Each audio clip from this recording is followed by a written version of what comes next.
मुंबई, ख्वाबों का शहर। एक ऐसा शहर जो अपनी दोनों बाहों में हर सपने समेट लेता है। फिर वो सपने चाहे खुली आंखों से देखे गए हो या फिर बंद आंखों से।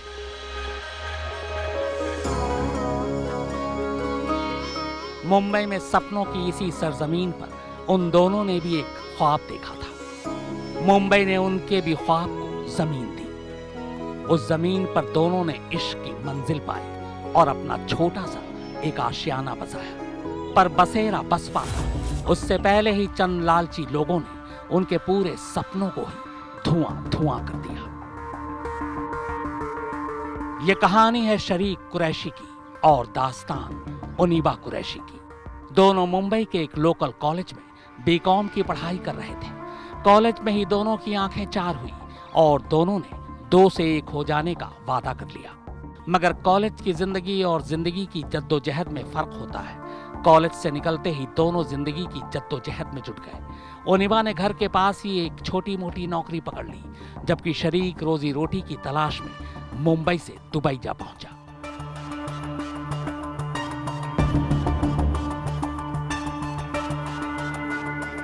पर कॉलेज में किए वादे दोनों को अब भी याद थे। यही वादा कुछ वक्त बाद ही शरीक को वापस मुंबई ले आया। अब उसने मुंबई में एक एमएनसी में नौकरी ज्वाइन कर ली। शरीक की अच्छी कंपनी में नौकरी ज्वाइन करते ही ओनिबा में हौसला आया। 4 बहनों में सबसे छोटी ओनिबा ने एक रोज अपनी अम्मी और अब्बू को शरीक का सच बता दिया। चूंकि शरीक और ओनिबा एक ही बिरादरी से थे और लड़का शरीफ था, लिहाजा ओनिबा के वालिद शकील कुरैशी और अम्मी कौसर बेगम को रिश्ते के लिए हाँ बोलने में देर नहीं लगी।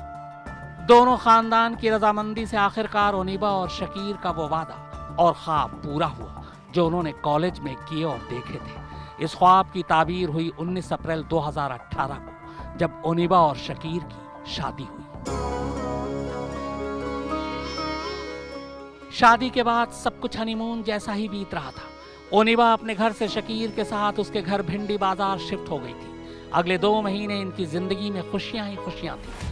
मगर जुलाई में अचानक शरीक के वालिद की सौतेली बहन यानी फूफी तबस्सुम उसी बिल्डिंग में आकर रहने लगती है जहां शरीक और ओनिबा रहा करते थे। और बस यहीं से इन दोनों की खुशियों को आग लग गई।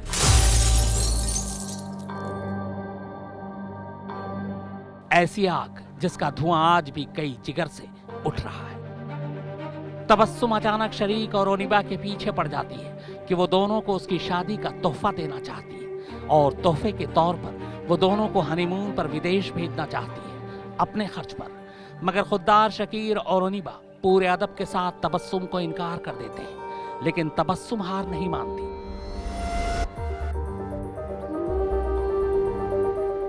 वक्त बीतता जाता है, साल बीत जाता है, पर तबस्सुम अब भी हनीमून पैकेज के डील पर अड़ी थी। अपनी फूफी की जिद के आगे आखिरकार शरीक हार जाता है और हनीमून पैकेज डील के लिए हाँ कर देता है। शरीक और ओनिबा की जिंदगी की ये शायद पहली और सबसे बड़ी गलती थी।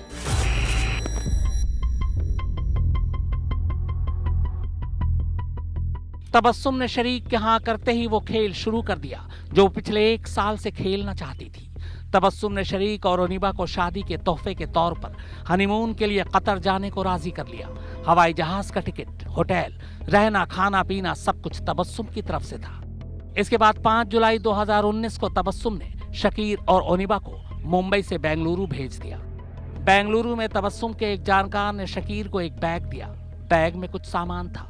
शकीर को लगा कि कहीं कुछ गलत सामान तो नहीं, लिहाजा उसने अपनी फूफी तबस्सुम को फोन किया।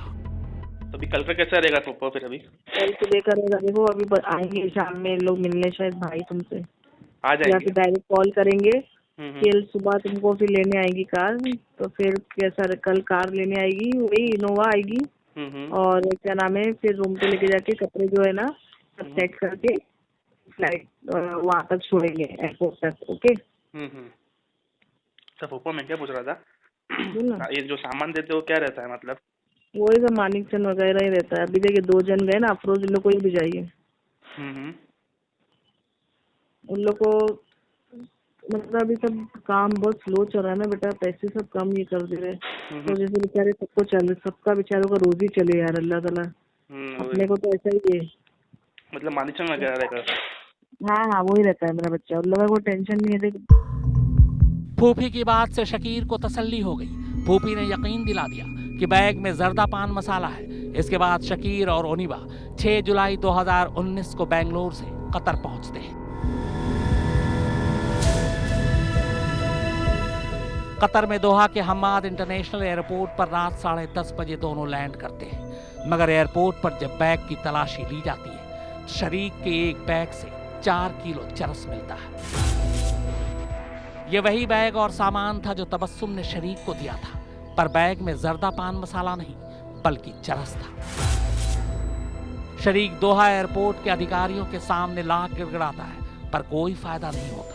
कतर की नारकोटिक्स डिपार्टमेंट शरीक और ओनिबा को गिरफ्तार कर लेती है। वो जाने के टाइम पे मेरे इधर से निकल के गए कि हम लोग कतर जा रहे, फिर वहाँ से पहुँच के फ़ोन करे कि हम लोग अभी कतर के लिए निकलने वाले हैं। फिर रात को एक बार हुआ कि हम लोग निकल जाएंगे यहाँ से, अभी थोड़ी देर में लैंड कर देंगे। बस वो चले गए, हम भी बेफिक्र हो गए कि वो पहुँच गए। दूसरे दिन वहाँ पहुँचे तो हम लोग को दूसरे दिन कोई फ़ोन नहीं आया। वो रात में यहाँ से निकले, जब तक फ़ोन आया, कुछ रात में आया 9-10 बजे तक कि मैं यहाँ से जा रहे हैं कतर के लिए। हम चले गए वहाँ के लिए। फिर वहाँ पहुँचने के बाद पूरा दिन निकल गया। उस दिन मेरा असल में इत्तेफाक से दांत का ट्रीटमेंट था, तो मैं अपने दांत के ट्रीटमेंट के लिए चली गई। और 2 दिन के बाद, 2 दिन हो गए, मैंने कहा मेरा फ़ोन आ जाएगा। हमने लगाया तो नहीं लगा। मैंने कहा चलो अभी बच्चे अपने घूमने में बिजी होंगे, नहीं लग रहा, इतना ध्यान नहीं करेगा। उसकी सास को भी बोल के गए थे कि हम लोग 2 दिन में आ जाएंगे। वो 2 दिन में नहीं आए तो उन्होंने बोले कि कुछ बता के गए। मैंने कहा हाँ, बोल के तो गए कतर जा रहे हम लोग।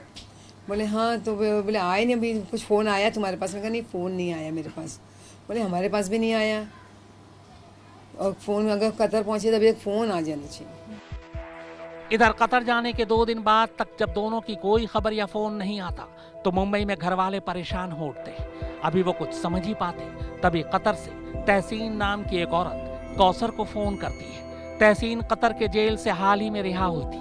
वो कौसर को बताती है कि शरीक और ओनिबा ड्रग्स के साथ पकड़े गए और दोहा की एक जेल में बंद है। नहीं, क्या पता चला?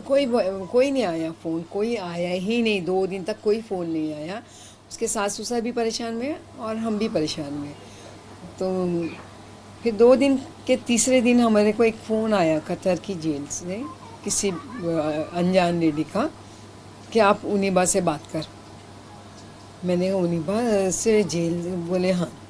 तो ओनिबा ने बोला, जब बताया ओनिबा ने, मम्मी वो रो रही थी और रो रो बोले मम्मी हम लोग यहाँ जेल में बंद हो गए, जेल में हमको पकड़ लिया गया है, हम कतर की जेल में हैं।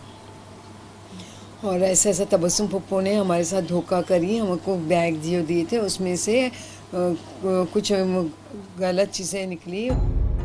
खबर सुनते ही शरीक के घर वाले फौरन कतर भागते हैं। भारतीय दूतावास और वकील की मदद से उनकी मुलाकात जेल में बंद शकीर और ओनिबा से होती है। शकीर घर वालों को सारी कहानी सुनाता है, पर सबूत दोनों के खिलाफ थे। लिहाजा कुछ वक्त बाद शकीर के घर वाले वापस मुंबई लौट आते हैं। उधर दूसरी तरफ कतर की अदालत मुकदमे की सुनवाई के बाद शकीर और ओनिबा को 10 साल कैद की सजा सुना देती है। यही आया है कि इनको 10 साल के लिए बोला गया है, बस हम तो सब्र करें। लेकिन हमने अपना हिम्मत नहीं तोड़ी है। हम गुनाहगार जो असल है उनको हम सज़ा करवा के रहेंगे। उनके पीछे हमने अपना वकील भी खड़ा करा, साथ में पुलिस का केस है, पुलिस कर रही है। सजा की खबर सुनते ही शकीर के घर वाले फिर दोहा भागते हैं। भारतीय दूतावास से मदद की अपील करते हैं, पर कुछ नहीं होता। हाँ, एक चीज जरूर होती है। दोहा जेल अथॉरिटी शरीक के घर वालों को शरीक का मोबाइल और पासपोर्ट सौंप देते हैं, और इसी मोबाइल से इस कहानी का सबसे बड़ा ट्विस्ट सामने आता है। एक ऐसा ट्विस्ट जो शायद आने वाले दिनों में भारत के लिए मिसाल बन जाए।